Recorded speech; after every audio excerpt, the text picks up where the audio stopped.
Sahara ఇండియాలో పేద ప్రజలు మధ్యతరగతి కూలినాలు చేసుకునే ప్రజలంతా దాదాపు దేశవ్యాప్తంగా 12 కోట్ల మంది ప్రజలు 86,000 కోట్ల రూపాయలు పొదుపు చేసుకోవడం జరిగింది. ఎందుకంటే ఫ్యూచర్లో భవిష్యత్తులో పిల్లల పెళ్లిళ్లకు అట్లాగే చదువులకు వృద్ధాపంలో పెన్షన్ టైప్ తీసుకోవడానికి అన్ని రకాలుగా ఉపయోగం జరుగుతుందని ఎన్నో ఆశలు పెట్టుకొని ప్రజలంతా గవర్నమెంట్ ఇచ్చినటువంటి పర్మిషన్ కంపెనీలో సహారా ఇండియాలో దాదాపు 86,000 కోట్ల రూపాయలు పొదుపు చేసుకుంటే సహారా కంపెనీ ఈరోజు ప్రజల్ని నిట్టు నిలువన ముంచేసి చేతులు దులుపుకొని ఇక్కడ కంపెనీ నడిపించినటువంటి కంపెనీ యజమానులు విదేశాలకు వెళ్ళిపోయి ఇలా కాలయాపన చేస్తూ ఇలా ప్రజల్ని నిట్టు నిలువన 86,000 కోట్ల రూపాయలని ముంచడం జరిగింది. కానీ సుప్రీంకోర్టు ఈ మధ్యనే 2023లో సుప్రీంకోర్టు తీర్పిచ్చింది.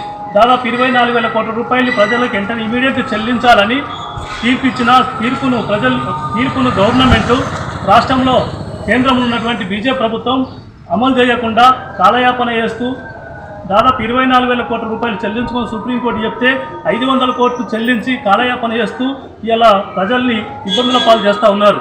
చాలామంది 12 కోట్ల మంది ఇలా ప్రజలు దాంట్లోంచి దాదాపు లక్షల మంది ఇలా ఆత్మహత్య చేసుకుని ఎంతోమంది చనిపోవడం జరిగింది.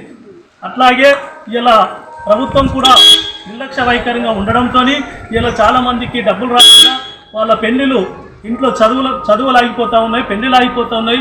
ఇంత ఇబ్బంది పడుతున్న కేంద్ర ప్రభుత్వం ప్రజల కోసమే పనిచేస్తున్నామని చెప్తున్నటువంటి నరేంద్ర మోడీ మరి ఈ విషయంలో ఎందుకోసము శ్రద్ధ వహించడం లేదనేది మేము ప్రశ్నిస్తూ ఉన్నాం. అందుకోసం ఇకనైనా ఈ మధ్యనే అమిత్ షా గారు కూడా 2023లో ఒక పోర్టల్ కూడా ప్రారంభించడం జరిగింది. పోర్టల్ ద్వారా చెల్లిస్తానని చెప్పి కూడా ఈ రోజు నాటికి కూడా చెల్లించకుండా ఆ పోర్టల్ అప్లై చేస్తే ఎవరికి నయా పైసా రాకుండా ఏదో అన్ని ఆటంకాలు చూపెడుతూ కాలం వెల్లదిస్తూ ఉన్నారు తప్ప మరొకటి లేదు. మేము అనేది డిమాండ్ చేసేది ఏంటంటే ప్రజలు ఎన్నో ఆశలతో పెట్టినటువంటి పొదుపు చేసుకున్న డబ్బుల్ని వెంటనే తిరిగి చెల్లించాలని ప్రభుత్వాన్ని డిమాండ్ చేస్తూ ఉన్నాం.